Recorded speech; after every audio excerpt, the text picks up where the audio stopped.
This time on MTB. A Dr. Pepper with breakfast, good to go all day. Mike the Baptist does not endorse dietary comments you hear on the program. Yeah, that guy, he was smoking wheat. The little boy said those are cheesy potatoes because Jesus needs them to keep his energy up. We are in Deuteronomy. Moses is talking to that generation that gets to go into the promised land. When I forget what God has done, I'm moving too fast. I question myself, why do I not remember? Is the word popcorn in the Bible? Can I phone a friend? Popcorn is not in the Bible. Is the word gypsy in the Bible? Feels like it's there. Gypsies trapped in peace. Okay, we're going to say it's an Innie.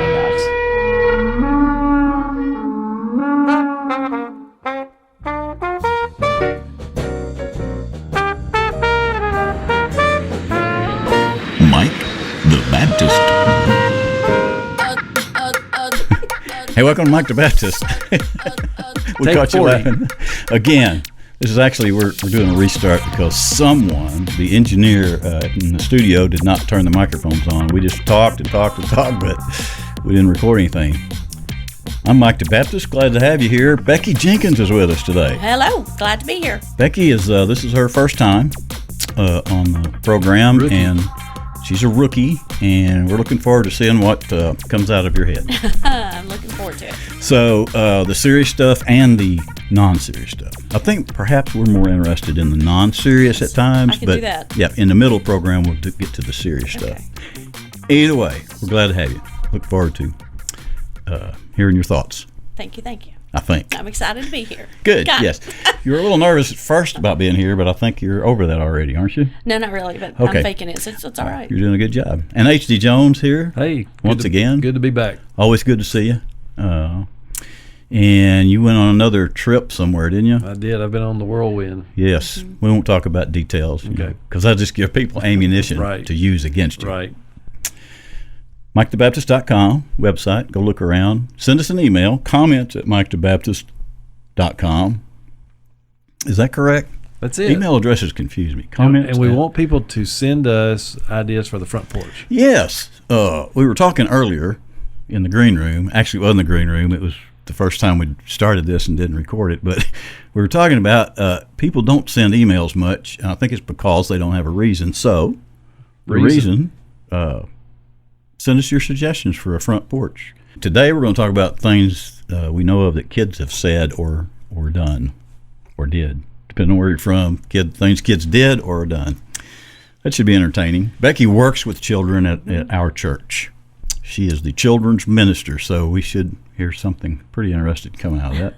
You would think. You would think. H.D. Jones, just his family let you know. I don't have to go far. Yeah, he's got plenty of material right there. Inny or outie at the end. We're going to play Inny or outie. That's going to be fun. Anxious to see Becky go through the torture of trying to figure out that stuff. It's more fun when you're wrong. Just Yes, so I'm you know. sure it is. And in the middle, we're going to talk about some stuff we found in the Bible. What are we talking about? We're going to talk about kind of toward the end of the book of Chronicles where Moses is again reminding the Israelites, you got to be obedient. You got to do what God's asked you to do. If you do, there's blessings. If you don't, there's curses. Good point. Did he talk about that in Deuteronomy too, or just Chronicles? This is in Deuteronomy. Did you say Chronicles? No, you said Chronicles. I did. Well, there you go. There you go. But as long as we correct it, That's right. and we did. We know you've got a lot on your mind. You've been traveling. Yes. Did we already talk about that? Not yet. Okay. Well, we won't because I don't want to arm anybody with ammunition. Did I just say that a minute ago? You did. On this recorded version? Or See, you didn't take your pill. regardless.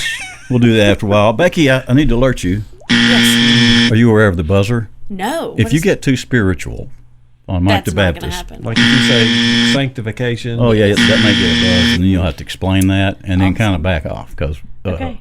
we. I feel well, like number that's going one- to happen more with Jason. Yes. Yeah, Jason. I'm going to try to He not will, be he buzzed. will break the buzzer. Jason can get out there sometimes. I'm And going to try to not be buzzed. Okay. Okay, good luck. We have a T-shirt. Get buzzed on Mike the Baptist. Speaking of the front porch, let's talk about some things we've heard kids do or seen kids do. Becky, why don't you start? Because Sure. you deal with a lot of kids, and just tell us about a couple of those that you got. Yeah, so one of the funniest things at camp I don't know if when your kids went to camp, you put all their daily clothes in a Ziploc bag and you label it. This is what you wear on Monday, and it's a whole new package of clothes.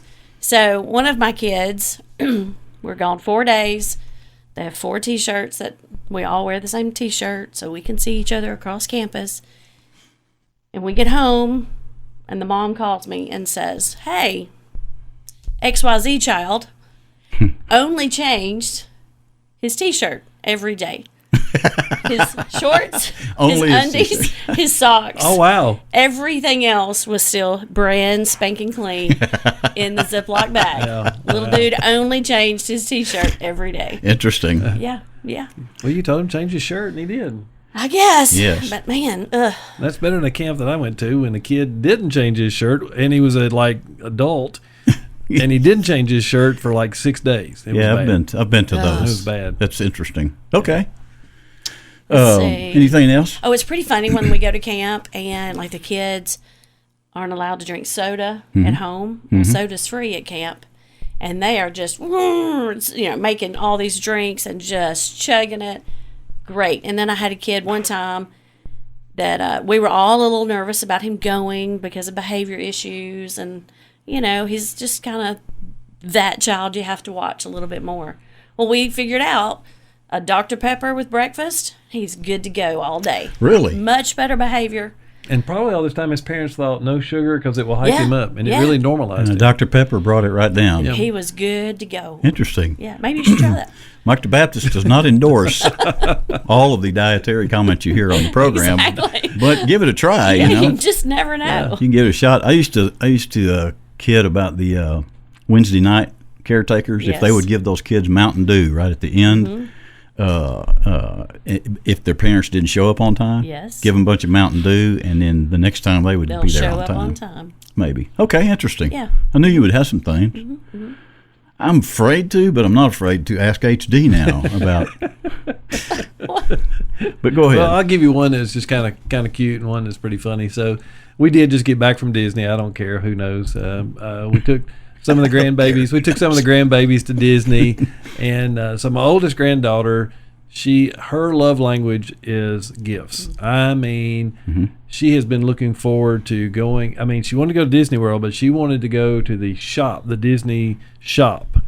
And we had been along the way giving her gift cards, and she knew how much money she had. And the first day we get there, you kind of just walk through and let them kind of start thinking and trying to teach them a little bit about money and okay, you got this much money and think about what you want.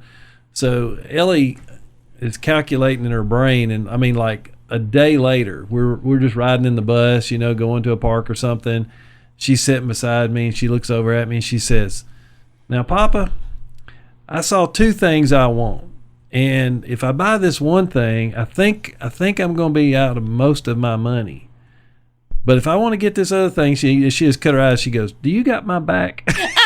Well, That's as a awesome. grandfather, you're just like, "Oh, absolutely. You can get one of the whole store. I don't care." Is that the oldest Yeah, grandma? oh yeah, Yeah. yeah. I you're can just see her doing that. Yeah, you got my back, and of course, then the little boy, he heard it, and he's like, "You got my back too?" And I was like, "Yeah, sure." So that was pretty funny. But my youngest son, Micah, of course, bless his Oh, heart. that was the cute one. This is going to be the Yeah. funny Yeah, one, this right? is the funny. I can see that. Bless coming. his heart, Micah. He was 7 years younger than our older kids, so he was always that little kid wanting to be a big kid, right?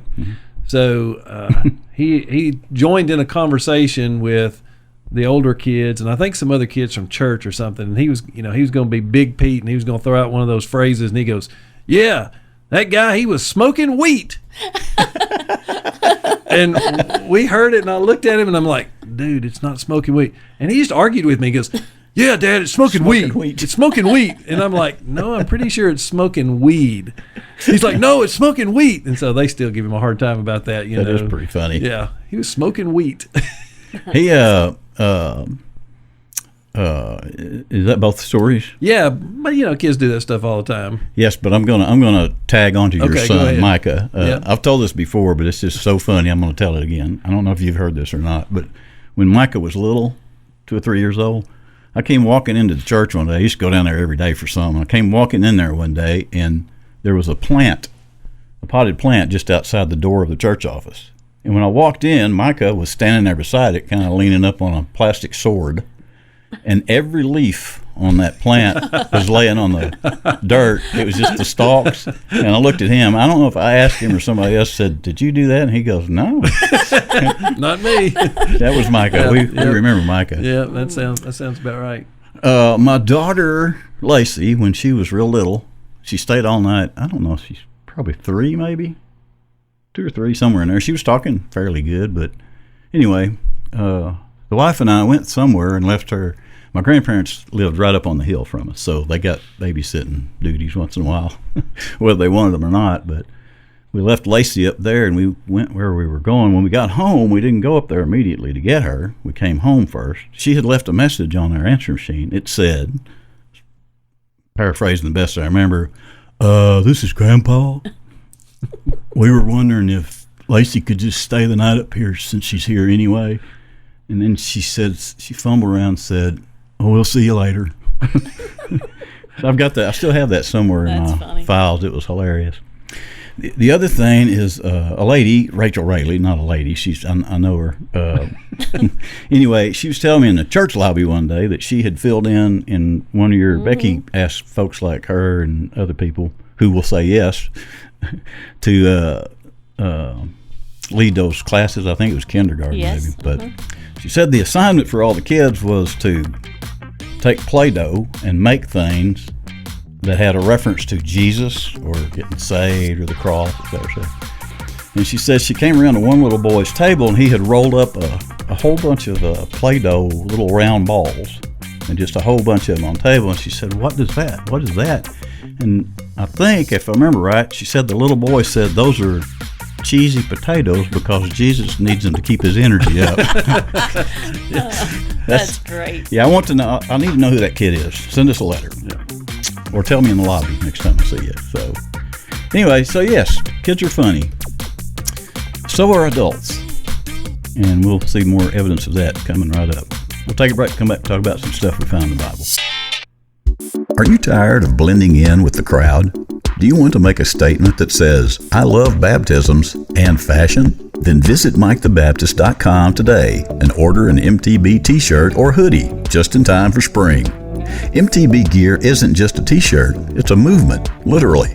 You'll be moving through life this spring and summer with a new confidence, a new style, and the occasional confused look from strangers. Mike the Baptist shirts, hoodies, and onesies come in all sizes. Yes, even baby-sized, because who says baby can't preach? MTB gear will give you the confidence to stand out in a crowd or a baptismal pool in colors as bold as your beliefs and sizes as big as your faith. What are you waiting for? Stand out. Be bold. Order online now at MikeTheBaptist.com/merchandise. Get your holy swag on now at MikeTheBaptist.com/merchandise. Not responsible for extreme amounts of attention or spontaneous moments of self-confidence. Hey, Becky, you know what I like to do in this segment? What? Especially if I catch you off guard and you haven't been asked. I like to hear you say something you find interesting about the Bible. Just anything. Something I find interesting about the Bible. Mm-hmm. I just find it interesting, no matter where you are, when you read it, what you're reading, what context you're reading in, you can always learn something new. It's never the same. It's the same, but it's never the same, depending on your own life circumstances, or like when we were talking off record earlier that, our own stupid choices. And if I go to find something in the Bible, it's going to speak to me a different way, depending on where I am in my own life and in my situations. And I just like that it's a living, breathing, moving right along with me item. It is fascinating because it can speak to anything. Anything, and how it speaks to me is different, and how it's going to speak to HD or to you or to anybody you meet. And it's always eye-opening how someone else can interpret the same verse. Yep. The same words. Interesting. It is alive, and you can tell it when you get in there. Okay, thank you. HD, what are we talking about today? So we're not in Chronicles. We are in Deuteronomy. We all right? are, So we're yes. finishing up. Moses is talking to that generation that gets to go into the promised land.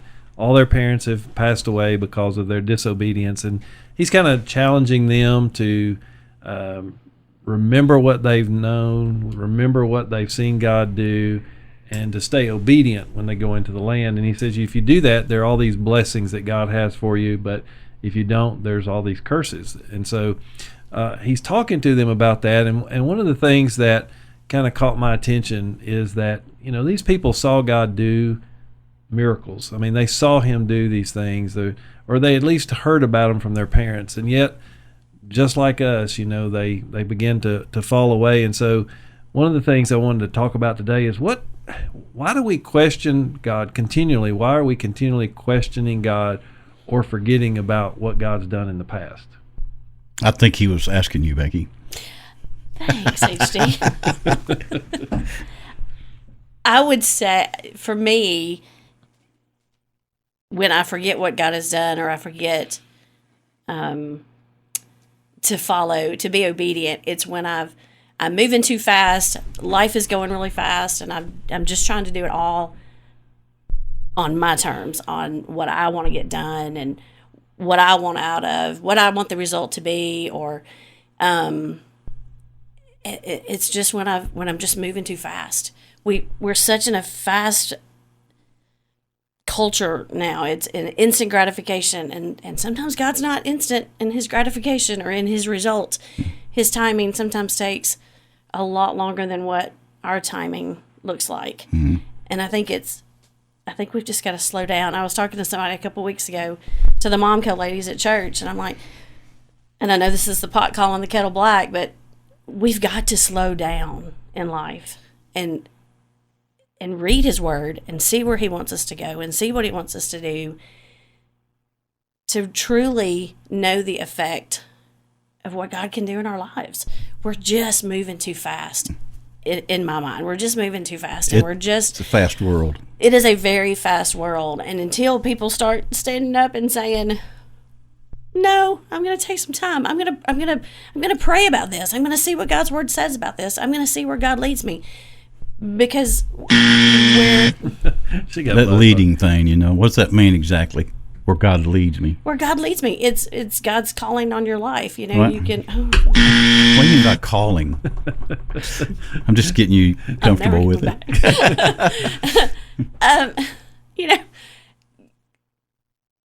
If we allow God to lead us, mm-hmm. I'm not going to buzz you on that one, but well, I'm trying to explain because you did buzz me. Gotcha. If we will allow God to lead us, mm-hmm. He will show us what our path should be. He will show us what we should be doing, how we should be doing it. But we get so fast, and we want that instant gratification, and we want it now, and we don't want to wait. Want to.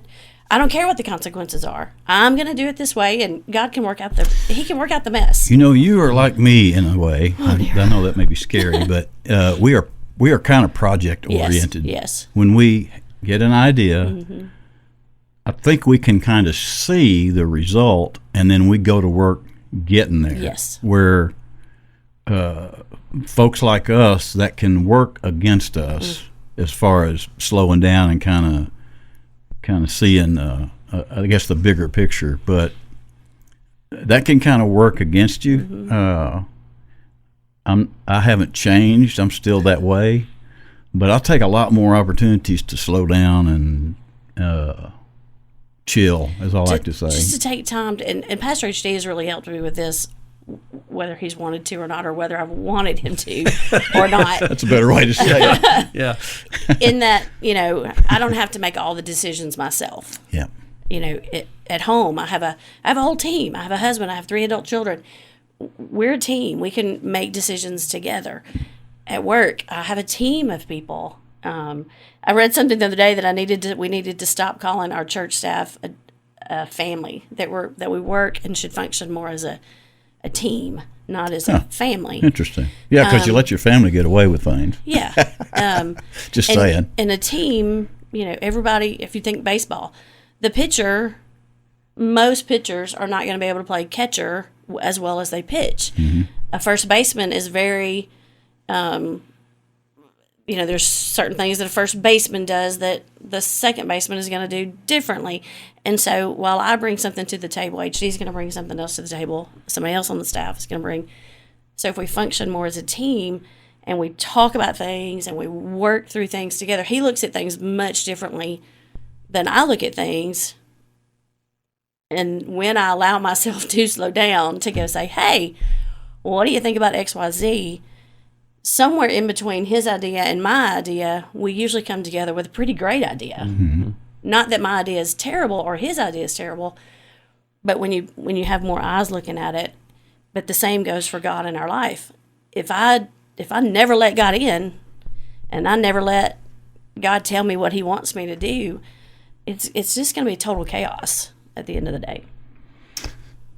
What was your question? I don't even know. I don't remember his question, but what was the This question? whole idea of why do we forget what God's done in the past? Yeah, I remember that question. I was sorry. gonna answer something toward that. And you said, why do we question God? Yeah. I don't think I ever questioned God. I've never been one to question him, argue with him, because I know that I'm dumb. I know it every single time it comes up about this kind of a question. I don't question him. I question myself because I know better. And to me, I can never look back at God and talking to him in prayer or whatever and say, why do you do that? Why did you do that? Why did you let this happen? Why did you let that? I just don't, I don't think in those terms because I know who's at fault in this relationship here. It's always me.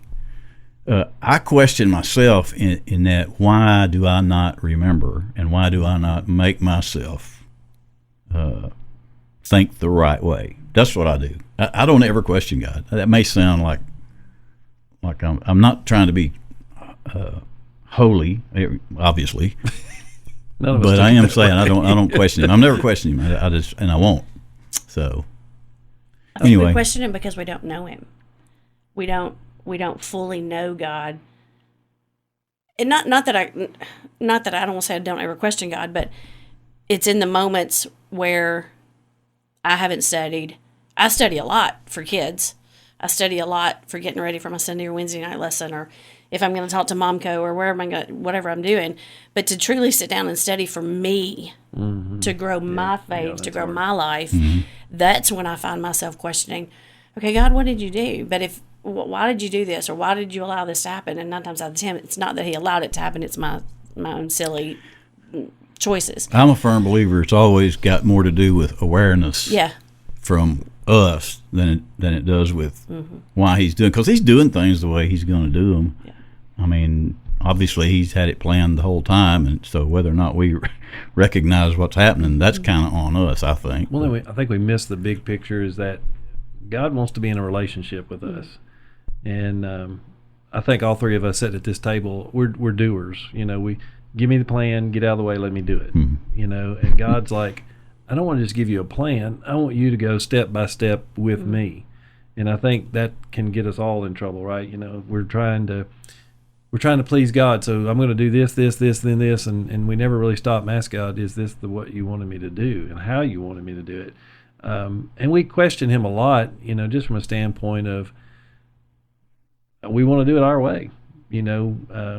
There's nothing wrong with wanting, church growth. We want to see more people come into the church. We want to see more people get baptized. There's nothing wrong with that.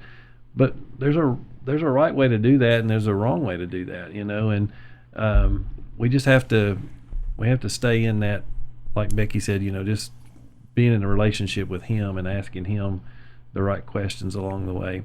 The second part of that thought that I had on this week's lesson was, how do we maintain our centeredness on God? How do we maintain what it means to be holy, even though we're not, when we're in a world that's so unholy? And when we hang around people, how do we stay focused on the right things?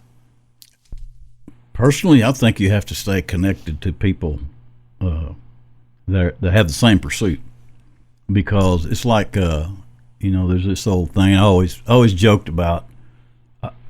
I wonder why there's not a species of humans that have gills, because of the amount of time they spend at a lake instead of coming to church. Right. So to me, and I say this often in my Sunday School Connect, whatever you call them now, group, that I wish there was a part of me that wishes I could have that class every morning, because if you notice on Sunday mornings you get together with a group of people and you talk about these things and something strikes you and you kind of carry that during the day, but then Monday hits and then Tuesday hits, and if you could do that every day. So to me, the way to stay grounded is to stay connected, not to a church building, but definitely to the people. One, because you have a kind of an accountability network if you stay connected to everybody. And I'm not saying accountability just to keep you from doing wrong. I'm saying to keep you thinking that way.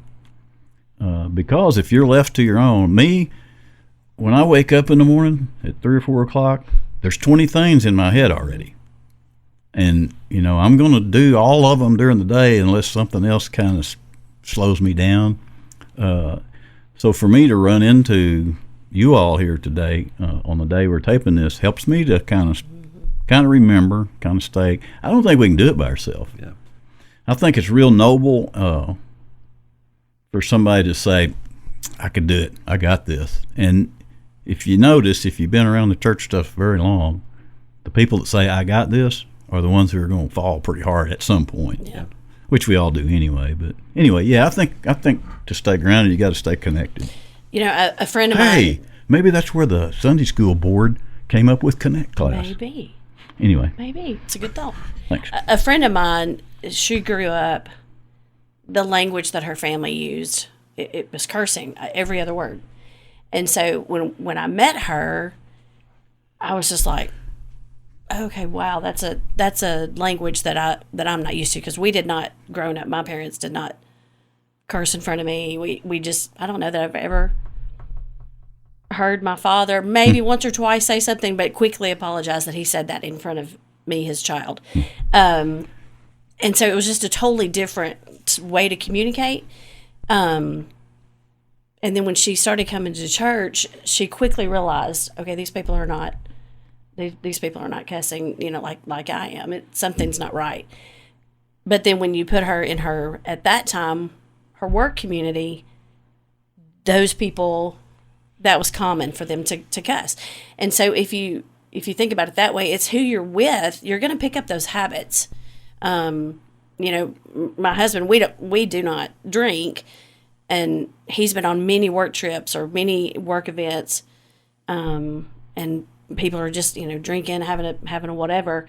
Well, Mark, come over and have something. No, I don't. But it would have been very easy for him to pick up that habit, because those are people that he was around all the time. So you kind of have to make a choice. Yeah, you can still be with those people, but if you're going to join those people or allow that habit to take control of your life, I think it would be very easy to do it with many different things. And so you have to, like you said, surround yourself with people in the same likeness and the same ideas, same faith, so that they rub off on you more than the bad habits. And it keeps it on your mind. Yeah.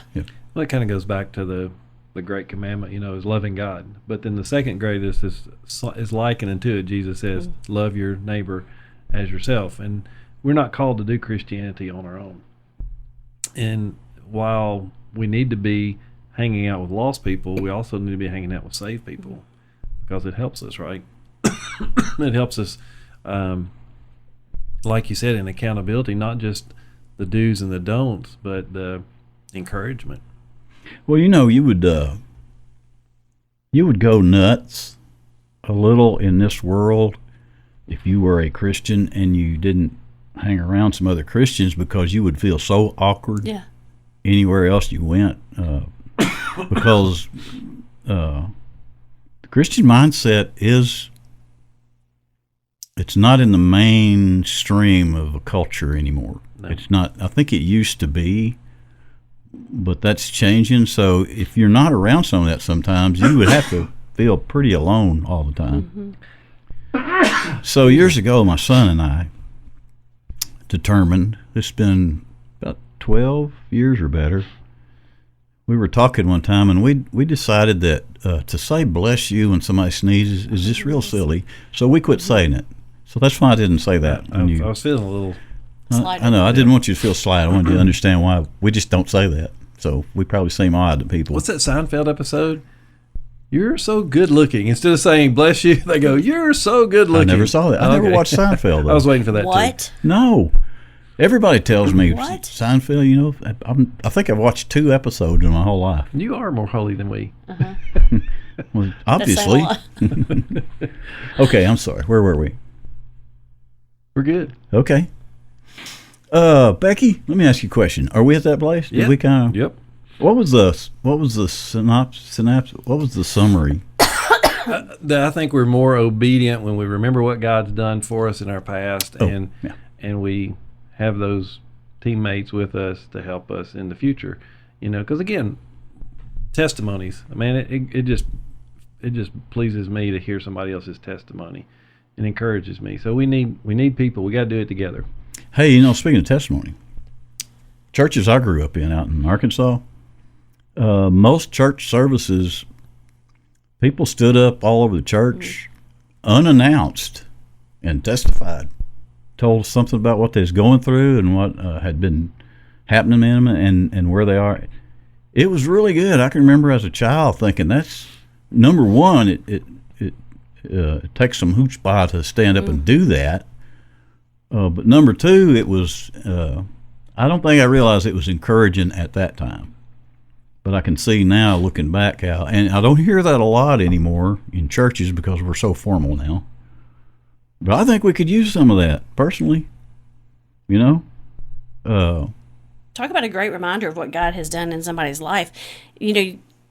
At our church, we're going through deacon nominations, and I've known these 4 guys for some of them for a long while, but I've never heard their testimony. Mm-hmm. And how sad is that?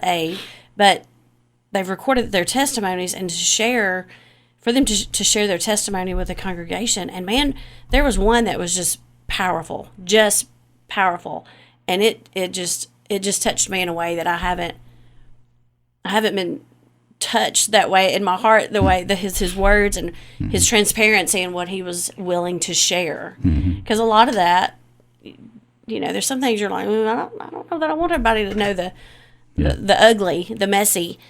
And he was willing just to share it and put it out there. And I sent him a text and told him how powerful it was, and that I appreciated his openness to share what God has done, because it wasn't anything that he had done on his own. God had changed his life. Yeah, that's what's good about the testimony thing to me, is that you can see in most of those stories that it didn't have anything to do with anything you can do. Right. But that he took care of it for you in a way. The best thing about the deacon process at our church this time was getting to hear one of those couples, the man and his wife. He was in the deacon's meeting, and we get to grill him a little bit when they're a candidate. And his wife, when she spoke a little bit, she was explaining how they got together. And in college, he had asked her, he was getting to know her, and he finally worked up the nerve to say, do you want to go to the movies? And her reply was, with who? Oh, wow. I thought that was great. Oh, wow. With who? That's awesome. Anyway, had to be there, I guess. Becky, if you ran on somebody who was not saved, we always wonder at this point in the MTB thing, if somebody is driving around and accidentally finds this and they're listening to it, and they're not all churched up, what would you say to them about this whole being saved thing, or should they, or how, or what would you say to them, real briefly? This, I guess this is not how I would normally talk to somebody about Christ, but it's, I was on another podcast last week, and one of their questions was, what was I feasting on? And so where I am in this season of my life, my mom passed away, as you guys know, back in February. And so I'm still in this season of grief, and at any moment there's tears and memories of my mom, and just the slightest thing. When I was in college, my of course back then it was long distance to call from Murfreesboro to White House, and I was a poor college kid, and so to to talk to my parents, for them to know that I was in the room, I would call and let the phone ring once, and then I would hang up. And then they would call me back because it was on their dime. Well, it would have been on their dime anyway, but, if they made the call, it was better. So I'm 54. I've been out of college many years. And to the day that my mom died, if their phone rang once, she would call me. Did you call? Did you need me? And, no, it's not long distance anymore, Mom. But it's just little things. If my phone rings once, and it makes me think of my mom. So in this season of grief, I'm feasting on the fact that God is still so good, and that even in my grief, I can find joy. Mm-hmm. Because without the memories of my mom, without the memories of my childhood, gosh, I would have no reason to grieve. And God has given me that sense of joy even through grief. And God didn't take my mom being a mean or an ugly, evil God. God took my mom because at a young age she gave her life to Him. And I know without a doubt that she's in heaven and she is sitting with Him. And there is no way, I said this to somebody this morning, I don't know how people get through life, through the hard times of life, without the Lord. Because going through this season without my mom, if I didn't have the Lord, you talk about total chaos of what my life would be. Mm-hmm. And the things that I would depend on, that we can so easily grab onto to get us through hard times, or choices that I could have made in my grief, would be a total different look on my life right now if I did not have the Lord in my life. Mm-hmm. The again, total and complete chaos is the way that my life would look. So you have to look at, are you willing to, die to self, for you to use a churchy term? Are you willing to give up everything for the one who did give up everything for you? What I'm hearing is that He gives you something to hang on to. Yeah. When you might not have anything to hang on to. I woke up the other night, and for several months after my mom died, I tried not to. I didn't try to. I just didn't, because it would bring these tears, as it is now. Mm-hmm. But I woke up the other night, and I was dreaming about my mom, and I was sobbing. I have never experienced that before. I was sobbing, and I didn't wake up Mark. I just had my time with my tears, and then I just had a time of just me and God. Just, I wish you were here, and I'm so thankful. I'm so thankful that she knows Him, or knew Him. And I'm a firm believer that's why He gave memories. Yeah. Why He gives you memories. So I don't know that answered your question, but that's... who cares? That's I think somebody might have heard, the people I'm referencing right here that may trip on this might be somebody that doesn't have anything else to hang on to, and they may be kind of starting to realize that, maybe there's something else. Yeah. As we like to say here, give it a shot. That's just kind of where obviously when I talk to a child, that's not what I share, but for where I am, for me, yeah, that's where I have to point people that, to have the hope of an eternity. You don't have that without the Lord. You just don't have that. There's like a new peace too, and you hear about the peace thing. I'll buzz myself. You hear about this peace that you can't explain. You can't explain it, but it's cannot explain it. But you can remember. Most of us can remember when we didn't have that, and how much more chaotic things were in our head.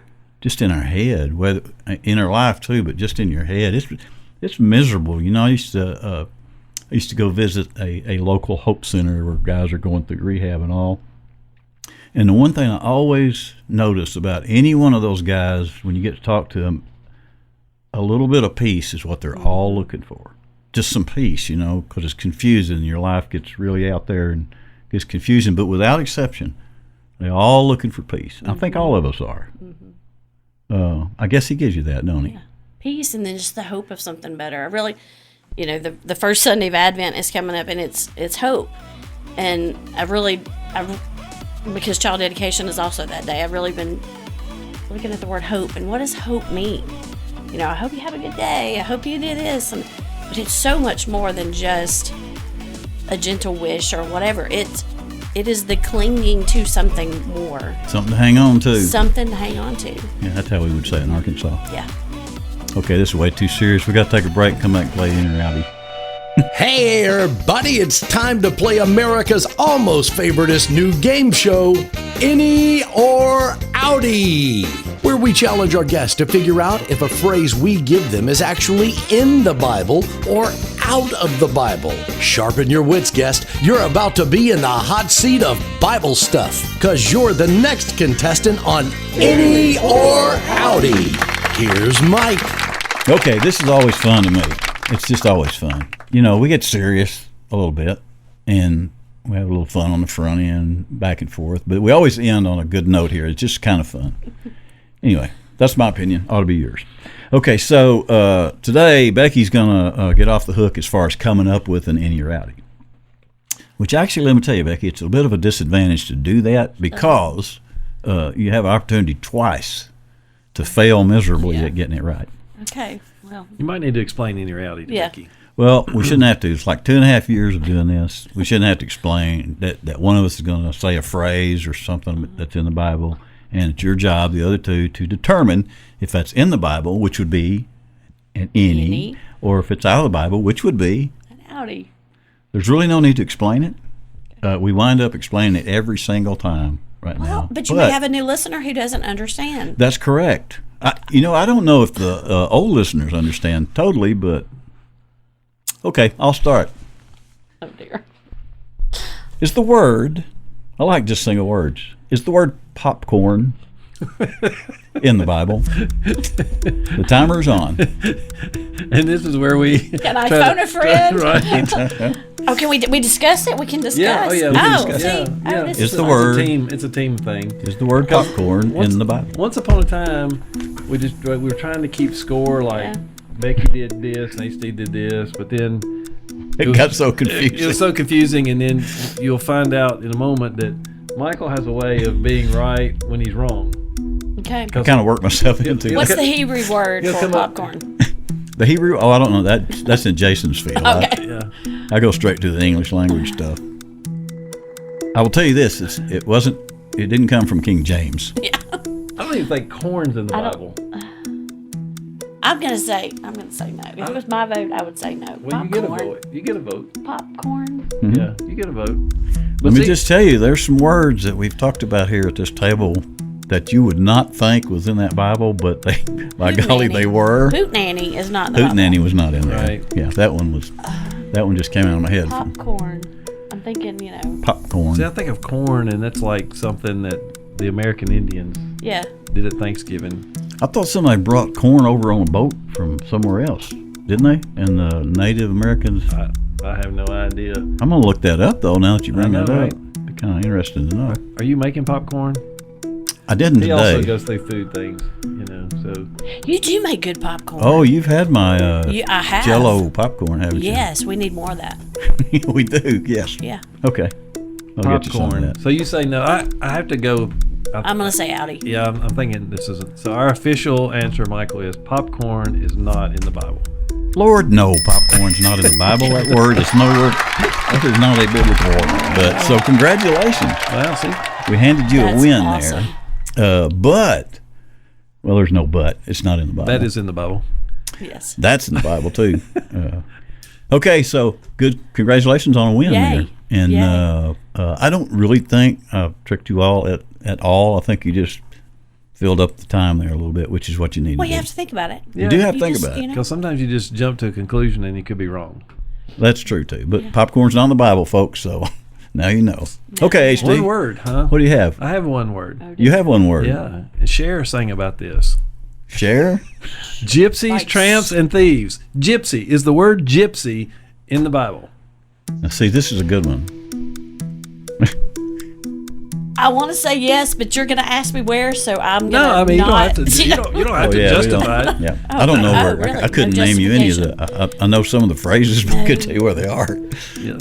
Gypsy. Some of our guests will go through that sounds like it's in the book of wisdom or no. Yeah, I'm not Yeah. doing all that. Yeah. So I'm like you.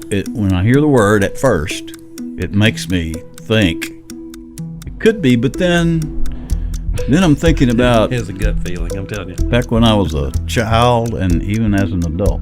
Which I'm still kind of a child as an adult, but anyway, I'm talking about church experience, Sunday school classes, sermons. Felt board. Did y'all have felt boards? Do you know did felt have boards are felt making a boards. comeback Oh, I bet. in children's They ministry? should. Yes, they Enough are. of this digital, Yes. all that stuff. Oh, you know what else should come back? Speaking of popcorn, popcorn glued to paper plates and then painted. That should Yes. come back too. So I did a rooster once like that when I was a kid. Focus. Gypsies. Yeah. So do you ever recall, Becky, an instance in your church life of hearing anybody talk about a gypsy in the Bible? Any Bible stories?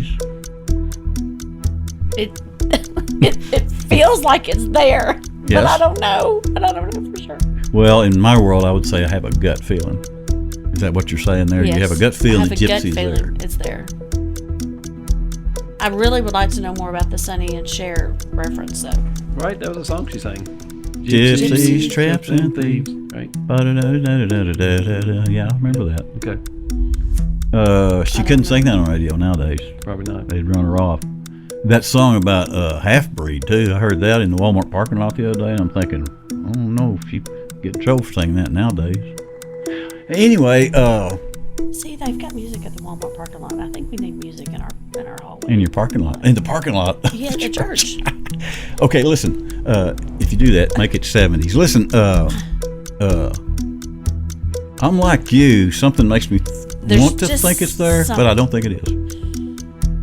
So we're at a quandary here. So we have to be unified. in Yeah, our we got to answer? come to. Oh. I'll tell you what I'm going to do though. I'm going to go with you Oh, because dear. Oh, dear. this is your first round. Oh dear. But you see what I'm doing here too. But you're justifying it if I'm wrong. I told you so. He can't lose Yes. either way. Because I already said that I don't think it's in there, but as a friend, yeah, you can't tell by looking at H. Steve because he grins like a possum whether it's right or wrong Yeah. either way. So you can't Yeah. really tell. By the way, H, it was encouraging to know that you took a bunch of grandkids to Disney because I've been sitting around all week thinking, him and his wife are at Disney like on a honeymoon trip. So what do you do at Disney? Right, we took grandkids. Going Okay, in January. huh? I'm going in January. Mark and I. Mark. Just and by me. yourselves? Yeah. Yeah. Well, I don't want to know what you're going to do, so I'll just stay here in my own thoughts. Okay, we're going to say it's an Innie. Oh gosh. Are we? You're going to have to Chips say on the it. table. You're going to have to say it. Yes. Yes. We are going with Inny. It's an Innie. Well, that's a good choice, but a wrong choice. Oh, I'm so sorry, Michael. No. This is how it I'm works. so sorry. It's all right. Yeah. But isn't it interesting that it could be in yeah, there? it sounds like it should be. Yeah, but I just don't remember any gypsy stories in Sunday school. Well, And you would think you would come across a gypsy But then story. you watch The Hunchback of Notre Dame, and there's gypsies, and then there's yeah. Yeah. Well, darn. Okay, I'm really one and sorry. one. I was really thinking it was going to be like, not maybe necessarily a gypsy, but like a reference to a gypsy character. Not a gypsy, but Never like a mind. gypsy. Just edit that out. Just edit Oh that no, that's not going anywhere. yeah. That's Okay, we'll take a break. Come back and tell you bye. Oh, wow. What a great contestant and a fine sport today on Inny or Outy, America's almost favorite new game show. Study up, future guest people. You're next in the hot seat for Inny or Outy. Hey, Becky, thanks for being here. Thanks for having me, Mike. That was fun. I'm glad it. I think it eased out for you. It wasn't as bad as I thought. I It's think good. Becky actually got to the studio before HD did today, And when HD finally got here, Becky said, it's a good thing you came in because I was 30 seconds away from leaving. So that wasn't so bad, was it? No, it wasn't It's bad actually at all. fun. We have fun up here. Glad you came. Thanks. Look forward to you coming back. Thank you. You're coming back next week. You did know that, right? I think I did. Yes, okay. I think I did. I Just need so you know. I need a little bit more time. More ahead of notice of what we're going to talk about. Oh, no. No. HD, always glad to see you. Hey, good to be back here. Glad you made it back from Disney alive. And how they doing down there? They're still doing good? They're making money, apparently. A lot of people? Yeah, oh, yeah. Hey, there's a rumor about a new theme park around here. Nashville. Nate Bergessi, Right. and He's a funny dude. he is very funny guy. But anyway, be interesting. I think Dolly missed the boat. I think Dolly Parton, if she had done her water park, it would have just. Yep. But it's her money, not mine, and she didn't ask me. So there's She that. should have. She should have. I'd have told her. Anyway, thanks for being with us. I'm Mike the Baptist. We'll come back next week, do it again with Becky, HD, and myself. And send us an email. Why don't you send us an email with a suggestion about a front porch visit? We may or may not do it, but you can send it and feel like you did something anyway. So that didn't make any sense. Okay, we'll see you next time. Till next week, remember, folks, we're all just Christians. Trying not to cuss. Yes. Okay, see you next week.